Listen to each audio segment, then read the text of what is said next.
우리는 살면서 갑작스러운 일들로 인하여져서 많이 절망을 합니다.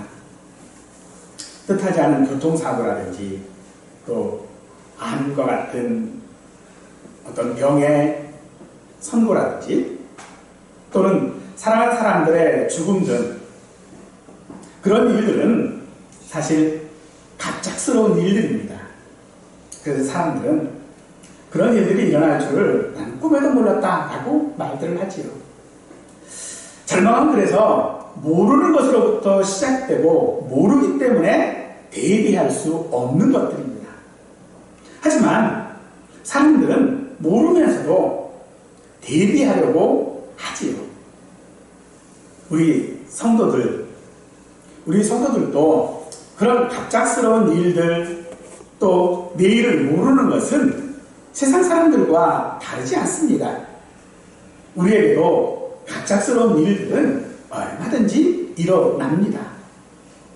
그럼 우리가 세상 사람들처럼 똑같이 절망하고 똑같이 대비하려고 한다면 우리를 위해 예수님께서 십자가에서 우리의 모든 죄들을 책임지실 이유가 없었을 것입니다. 그러면 우리는 그런 갑작스러운 일들로부터 어떻게 대처하고 어떻게 살아야 하는지 우리가 깨달아야만 하는 줄을 믿습니다. 그래서 우리가 이제 욥기를 잠시 중단하고 전도서를 살핌으로써 우리가 어떻게 세상에서 그런 갑작스러운 일들을 통하여 대비하고 살아갈 수 있는지를 생각해 보도록 하겠습니다. 전도서는 솔로몬의 저작이라고 알려져 있습니다. 다윗의 아들이라고 하는 표현 때문인데 사실 이 표현은요 당시 이스라엘에는 넓은 의미로 사용되던 그런 말이기 때문에 꼭 솔로몬의 저작이 아닐 수도 있지만 많은 학자들은 이것이 솔로몬의 저작이라고 하는 이유를 헛되다라고 하는 전도서의 주제에 두고 있습니다. 이것은 세상의 모든 부귀영화를 다 누려본 솔로몬만이 할 수 있는 말이기 때문이라고 합니다. 전도라고 하는 단어는요 불러모으다라고 하는 그런 의미를 가지고 있습니다. 즉 사람들을 불러 모아 진리를 말한다라고 하고 있는데 그것이 무엇이냐 봤더니 헛되다라는 것입니다.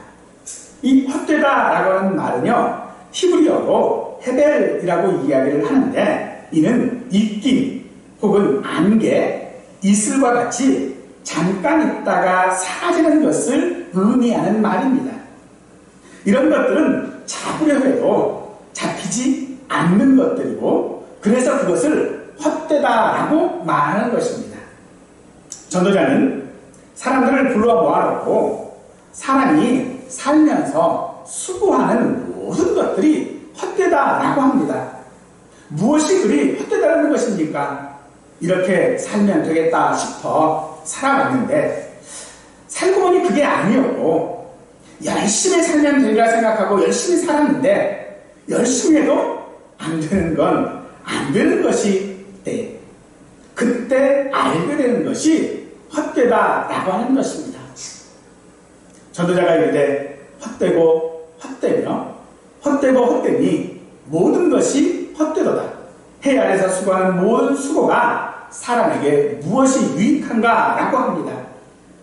사람은 몸과 마음을 기울여 수고한 만큼의 유익을 얻지 못합니다. 뭔가 대단한 것들을 이루었다라고 해도 기껏해야 그것은 해 아래일 뿐이고 해가 가고 날이 가면 곧 사라지고 잊혀지고 죽고 나면 내 수고의 영광은 엉뚱한 사람이 누리기도 하는 것이 사람의 수고입니다. 그러니 무엇을 이루었다고 기고만장할 인생도 헛되고 혹은 일생을 기죽어 살아도 그것 역시도 헛된 것일 뿐이라고 전도자는 말합니다. 전도자가 깨달은 이 헛됨은 마음 깊숙이서부터 그러니까 우리 뼛속까지 헛된 것이다 라고 말하고 있고요. 살면서 헛되지 않은 것이 없다라고 합니다. 우리의 인생의 이 헛됨은 깊이 깊이와 넓이가 상상할 수 없을 정도로 헛되다라고 말하고 있습니다. 전도자는 지혜의 사람입니다. 그래서 멀리서도 이 전도자를 찾아오는 사람들이 많았습니다. 그들 중에는 그 유명한 시바의 여왕도 있었습니다. 그들은 모두 현실의 문제들을 깊이 생각하고 고민하는 사람들이었을 것이지만 그는 그 인생의 의미와 고통과 절망과 그 후에 관한 것들이지만은 누구도 그 답들을 찾지 못하여 전도자를 찾아왔습니다. 전도자는 그 모든 질문들에 대하여 헛되다라고 합니다. 보통 우리가 어떤 문제들을 가지고 조언을 구하면 대부분의 사람들은 힘과 용기를 가지라고 말해줍니다. 포기하지 말라고 말합니다.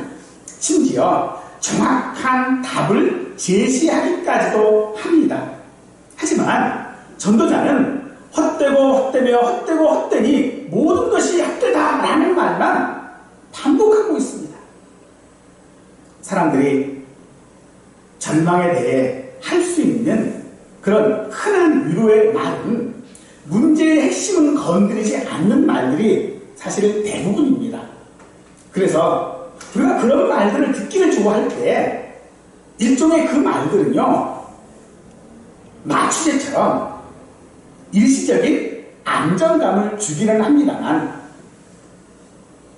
우리가 그 말의 의미 가운데서 전도자는 헛되다라고 하는 말을 하지요.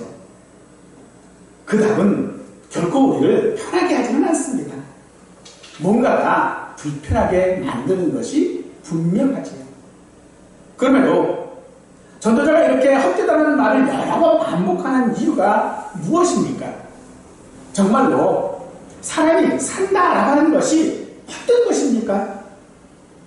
전도자는 모든 것이 헛되다라고 하는 것을 사람들이 하는 수고에 두고 있습니다. 세상에는 고생하지 않고 편하게 사는 사람은 거의 없습니다. 대부분은 나름대로 노력하고 땀 흘리고 힘들게 살아가면서 그 안에서 좋은 사람을 만나기도 하고 재물을 얻기도 하고 업적을 이루기도 합니다. 다들 그렇게 살아갑니다. 문제는 그렇게 살아가는 우리 인생의 수고가 그 얻은 것들이 그리 오래가지 않는다라는 겁니다. 수고한 것에 대한 결과가 우리의 기대에 미치지 못한다라는 것이겠죠. 전도자는 해 아래 수고하는 모든 수고가 사람에게 무엇이 유익한가라고 묻는데 우리의 어떤 노랫말처럼 빈손으로 왔다가 옷 한 벌 건졌으니 수지 맞은 장사인가?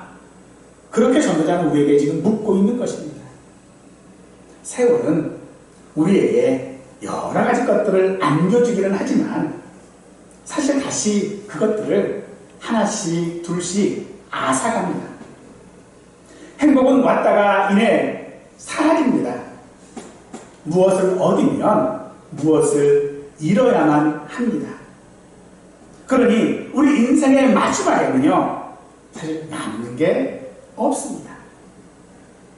그러니 열심히 수고한 그 수고가 아무 소용없다라고 말합니다. 수고가 무엇이 유익하냐라고 하는 것은 그래서 다른 사람들에게 남는 것이 있느냐라고 하는 것을 말하는 것이 아니라 나 자신에게 남는 것이 있는지를 묻고 있는 것입니다. 열심히 살아서 부모님이나 자식이 아닌 자기 자신에게 남는 것이 무엇입니까? 돈밖에 없습니까? 건강뿐입니까? 그렇게 살아서 무엇이 남습니까? 그러니 산다는 것이 그렇게 헛되다라고 하는 것을 우리는 망각하지 말고 살아야 할 줄 압니다. 사람들은 수고를 통해 이름 석자라도 남기고 싶어 하지요. 그래서 그 노력들을 평생 하게 됩니다. 그러나 그것은 밑빠진 독에 물 붓는 것처럼 사람의 속은 채워지지는 않습니다. 바닷물을 마신 것처럼 마시면 마실수록 갈증은 더해만 갑니다. 그래서 8절 말씀해 보니 눈은 보아도 족함이 없고 귀는 들어도 가득 차지 않는 수고이니 헛되다라고 전도자는 다시 말하고 있는 것입니다. 전도자는 인생의 수고가 헛된 것이 해 아래 있는 인생이기 때문이라고 말합니다. 이는 사람에게 한계가 있다라고 하는 말인 것이지요. 지금 U20 청소년 20세 이하 월드컵이 지금 축구가 하고 있거든요. 근데 우리나라는 잘 싸우다가 결승전에는 올라가지 못했어요. 그럼에도 사람들은요, 선수들을 칭찬합니다. 아마도 조금만 더 시간이 있었으면 분명 이겼을 것이다 라고 말하죠. 하지만 약속된 경기 시간이 지나면 경기는 끝이 납니다. 잃어버린 점수를 만회하고 역전할 수 있는 강력한 의욕이 있고 체력이 남아있어도 시간이 끝나면 경기장을 떠나야 하는 것이 선수들이지요. 바로 이것이 해 아래서 수고하는 인생의 한계인 줄 믿으시기 바랍니다. 어떤 인생을 살던 우리는 우리의 한계를 알아야 한다는 것입니다. 그 한계란 무엇입니까? 그것은 내일을 모른다는 것입니다. 전도자가 수고라고 말하는 것은 우리가 열심히 사는 것을 말합니다. 희망이 사라지고 절망이 와도 참고 열심히 사는 것이 수고입니다. 이루지 못하는 것을 알면서도 이루기 위해 용쓰고 사는 것이 수고이고, 채우지 못할 것을 알면서도 채우기 위해 물을 안 가지고 사는 것이 수고이기는 합니다만, 그렇게 살았다면 무엇인가 우리에게 남아야 하는 것 아닌가요? 아니, 남는 것이 없다면 최소한 누군가 내 이름이라도 기억해 주어야 하는 것 아닐까요? 하지만 우리 인생은 그렇지 않기 때문에 헛된 것이다라고 전도자는 말합니다. 그렇습니다. 우리 인생이 헛된 것은 사실입니다. 하지만 화려한 포장지를 벗겨낸 적나라한 모습을 보고 싶지 않은 것도 또 우리의 현실이기도 합니다. 전도자는 우리에게 왜 이토록 인생이 허망하다는 것을 말하는 것일까요? 그것은 그 현실에 절망하지 말라는 것입니다. 절망하지 말고 그 현실을 직면하고 우리에게 말하는 것입니다. 현실을 직면하는 것이 우리 성도가 믿음으로 사는 방법이라고 전도자는 말하고 있는 것인 줄로 믿으시기 바랍니다. 성도의 수고도 세상 사람들의 수고와 다르지 않습니다. 아니, 오히려 그 거리감은요, 세상 사람들이 느끼는 것보다 더할지도 모릅니다. 성도의 절망 앞에 우리는 단순하고 획일적으로 기도하면 돼, 믿음을 가져 하는 것은요, 너무나도 상투적이고 현실감 없는 그런 말인 것입니다. 인생이 그렇게 헛되다면 굳이 우리가 예수님을 믿어야 할 이유는 무엇이고, 굳이 우리가 인생을 살아야 할 이유는 무엇이겠습니까? 하지만 우리 인생이 그렇게 헛된 것이라면 예수님께서 사람으로 오시어 십자가에 죽으시고 부활하시고 다시 오신다고 약속한 이유가 없는 것입니다. 사랑하는 성도 여러분, 우리 삶에는요, 세상 사람들이 아는 그 헛됨보다 우리 삶에는 우리가 알지 못하는 어떤 것들이 있습니다. 그것이 무엇입니까? 바로 하나님의 위로인 줄 믿으시기 바랍니다. 사람들의 수고가 헛되지만 않은 것은 그 수고 속에 낙이 있고 그 낙을 발견하면 사람은 행복하게 살 수 있을 것입니다. 우리에게는요, 먹는 즐거움이 있지요. 믿지 않는 사람들처럼 또 마시는 즐거움도 있을 겁니다. 소중한 사람들과 함께 있음으로 기쁨을 나누는 것도 우리의 낙일 것입니다. 이것들은 하나님께서 주신 일반 은혜로서 분복이라고도 이야기를 합니다. 자기 일에서 즐거움을 찾는 것도 그런 분복 중에 하나일 것입니다. 어떤 일을 할 때 행복해 보이는 사람들이 있습니다. 사람들은 그런 것들에서 삶의 의미와 보람을 찾고 또 삶의 가치를 부여하기도 합니다. 하지만 살면서 그런 것을 찾지 못한다면 그런 사람은 비관주의, 허무주의, 염세주의 그런 사람이 되어 스스로 생을 마치려고 할 수도 있을 것입니다. 하지만 우리 인생에 있어서 이 낙들은요, 사실 우리의 수고 속에 감추어져 있는 경우들이 많습니다. 그래서 우리는 그런 것들을 찾으려고 하지요. 하지만 오늘 찾지 못한다면 내일도 그 낙을 찾지 못할 가능성이 더 큽니다. 그러므로 우리의 그런 헛된 수고 속에 절망하고 좌절하고 포기하는 것보다는 내 삶 속에 작은 낙을 찾는 것이 훨씬 더 쉬운 일인 것인 줄 믿으시기 바랍니다. 하지만 그 낙을 위하여 그 숨겨져 있는 낙을 찾는 것으로 인하여서 우리가 결코 헛된 것이 가치를 갖는 것은 아닙니다.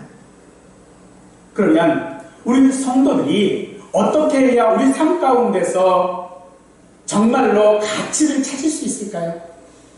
그것은 우리 성도의 인생이 해 아래가 아니라 해 위에 있는 인생인 것을 깨달아야 됩니다. 성도의 삶이 헛되지 않고 우리의 수고가 유익한 것은 우리 인생이 해 아래가 아니라 해 위의 인생이라는 것입니다. 스가랴 3장 17절 말씀입니다. 너희 하나님 여호와가 너희 가운데 계시니 그는 구원을 베푸신 전능자시다. 그가 너로 말미암아 기쁨을 이기지 못하시며 너를 잠잠히 사랑하시며 너로 말미암아 즐거이 부르며 기뻐하시리라. 우리의 인생이 해 위에 있다는 것이 이것입니다. 하나님께서 우리를 얼마나 사랑하시는지 기쁨을 이기지 못하신다고 합니다. 우리 때문에 가만히 있지 못하고 즐거이 부르며 기뻐하신다고 합니다. 이것이 우리 인생이 헛되지 않은 이유인 줄 믿으시기 바랍니다. 바로 하나님의 사랑 때문입니다. 하나님의 은혜가 아니면 우리의 신앙생활 중 겪게 되어지는 많은 절망에 우리 인생은 그 헛됨 속에 묻히고 말았을 것입니다만 하나님의 은혜가 그 힘들고 괴로운 삶을 이길 수 있는 위로가 되고 기쁨이 되고 소망이 되는 줄 믿으십시오. 이것이 해 아래가 아니라 해 위에 있는 인생을 사는 것입니다. 한 세대는 가고 한 세대는 오되 땅은 영원히 있도다. 해는 뜨고 해는 지되 그 있던 곳으로 빨리 돌아가고 바람은 남으로 불다가 북으로 돌아가며 이리 돌며 저리 돌아 바람은 그 붉은 곳으로 돌아가고 모든 강물은 다 바다로 흐를 때 바다를 채우지 못하며 강물은 어느 곳으로 흐르든지 그리로 연하여 흐릅니다. 헛된 인생을 살았던 사람은 우리들 뿐이 아닙니다. 우리 앞에 살던 사람들도 헛되게 수고하며 살았고 우리 뒤에 사는 사람들도 헛되이 수고하며 살 것입니다. 그러나 여전히 해는 뜨고 시계는 가고 지구는 돕니다. 겨울이 길다고 해도 꽃피는 봄은 오고 더워 죽을 것 같아도 따뜻한 커피 한 잔이 생각나는 가을은 올 것입니다. 그런데 여러분, 사람은 그 한계가 있는데 자연은 없는 것처럼 매일같이 해는 뜨고 또 지고 바람은 불고 강물은 흘러 바다에 쌓입니다.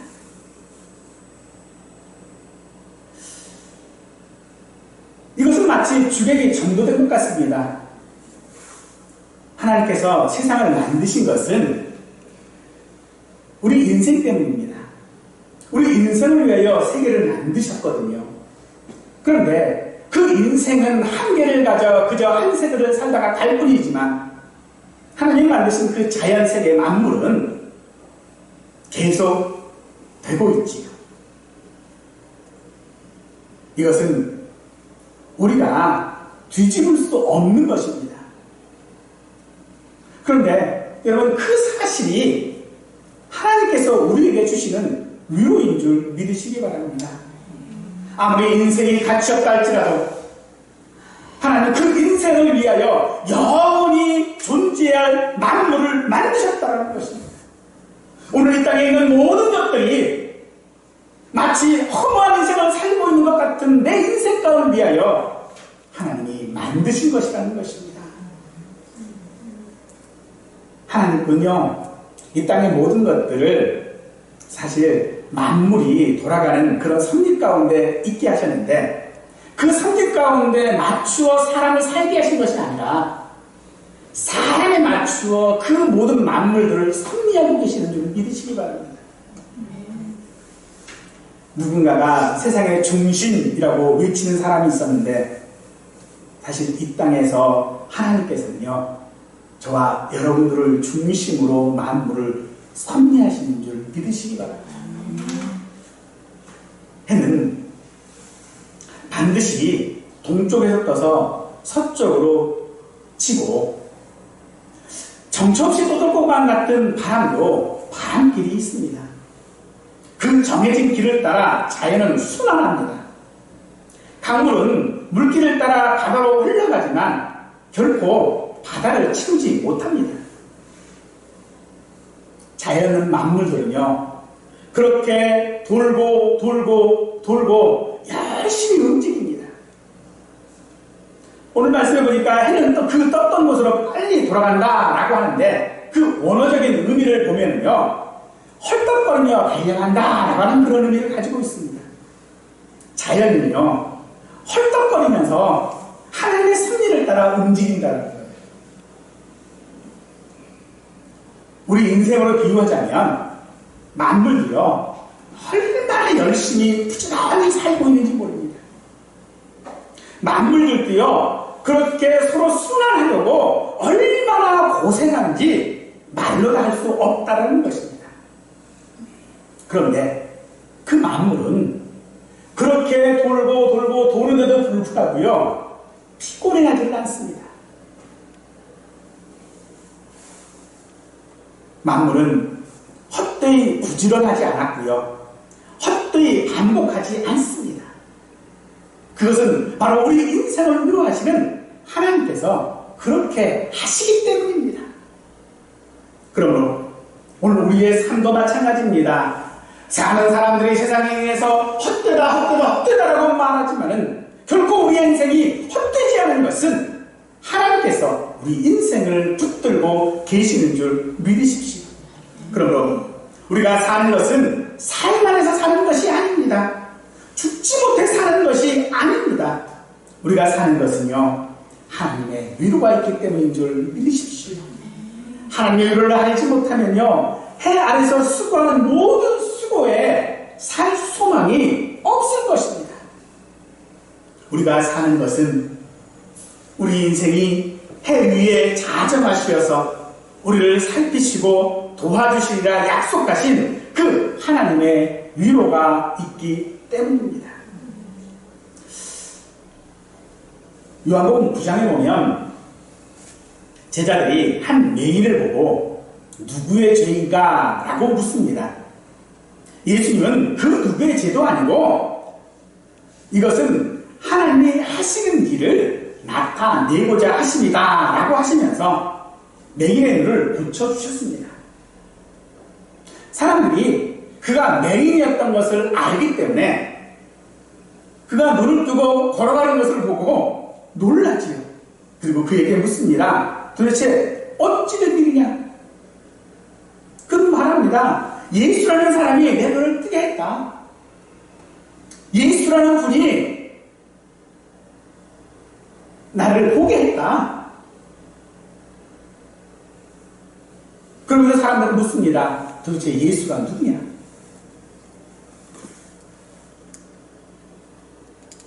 그 맹인이 대답하지요. 내가 알지 못하나. 한 가지 아는 것은 지금 내가 보는 그것이다. 너희들이 말하는 예수가 누구인지 나는 잘 모르겠다. 그러나 분명한 것은 그로 말미암아 내가 지금 보고 있다는 거죠. 하나님의 위로를 알지 못하고 사람의 한계를 모르는 사람은 이 맹인과 같은 사람일 것입니다. 오늘 우리가 우리의 한계를 알지 못한다면 우리도 역시 맹인일 것입니다.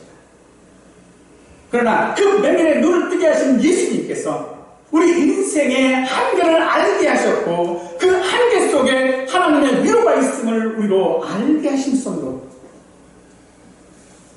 오늘 이제 우리가 말하는 인생의 이 어떤 수고를 두고 갑론을박할 필요가 없는 것입니다.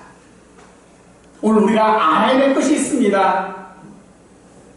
그것은 지금 내 인생이 어떠냐, 내 인생에 무슨 보람이 있느냐, 내 수고에 무슨 유익이 있느냐를 따지는 것이 아니라 한 가지, 내가 지금 성도라는 것입니다. 지금 나는 하나님의 사랑을 받는 자녀라는 것, 그 사실을 아는 것이 곧 믿음인 줄 믿으시기 바랍니다. 요한일서 5장 20절 말씀에 또 아는 것은 하나님의 아들이 이르러 우리에게 지각을 주사 우리로 참된 자를 알게 하신 것과 또한 우리가 참된 자 곧 그의 아들 예수 그리스도 안에 있는 것이니 그는 참 하나님이시요 영생이시니라. 우리의 인생의 수고가 헛되지 않을 방법, 그것은 그 아들 예수 그리스도 안에 있는 줄 믿으시기 바랍니다. 오늘 우리가 우리의 삶이 헛되지 않는 것은 하나님을 의지하고 사는 것밖에 할 이 방법이 우리에게는 없습니다. 하나님을 경외하는 믿음으로 우리가 살아갈 때에 그것이 우리 인생의 수고가 헛되지 않는 것이라는 것입니다. 그리하여 사랑하는 성도 여러분, 우리 인생이 하나님의 은혜로 살아가기를 원합니다. 자기의 삶을 현실 그대로 받아들이는 것이 우리에게도 중요합니다. 비록 우리의 삶이 힘들고 또 원하지 않는 삶이었지만 그 삶을 감사하게 그리고 기쁘게 살아가는 것이 우리가 감당해야 하는 수고인 줄 믿으시기 바랍니다. 우리에게는 나를 사랑하시는 하나님의 위로가 있습니다. 그 위로를 받아 사는 것이 헛되이 수고하지 않고 헛되이 사는 인생이 되지 않는 것인 줄 믿으십시오. 주님께서 우리에게 말씀하십니다. 수고하고 무거운 짐진 자들아 다 내게로 오라. 내가 너희를 쉬게 하리라. 이 말씀대로 사랑하는 성도들은 예수님께 나오시기를 축원합니다. 우리의 일상에서 하나님의 위로를 받기를 간절히 원합니다. 헛된 것들을 채우려고 하는 그런 욕심들을 버리고 내게 맡겨진 일들을 기쁘게 감당하도록 지혜를 달라고 기도해야 하고 슬픔을 이기고 포기하지 않고 살아가도록 힘을 달라고 우리는 기도해야 할 것입니다. 바로 그렇게 내 인생을 살아가는 것이 하나님의 위로를 받는 것입니다. 그러는 것이 곧 믿음으로 사는 것입니다. 그런 삶이 하나님의 위로를 받는 방법이고 하나님의 위로 속에 사는 것인 줄 깨달을 수 있는, 그래서 그런 삶을 하나님의 위로 가운데 우리의 삶이 가치 있는 삶임을 깨달을 수 있는 은혜가 저와 우리 모두에게 있기를 간절히 축원하겠습니다.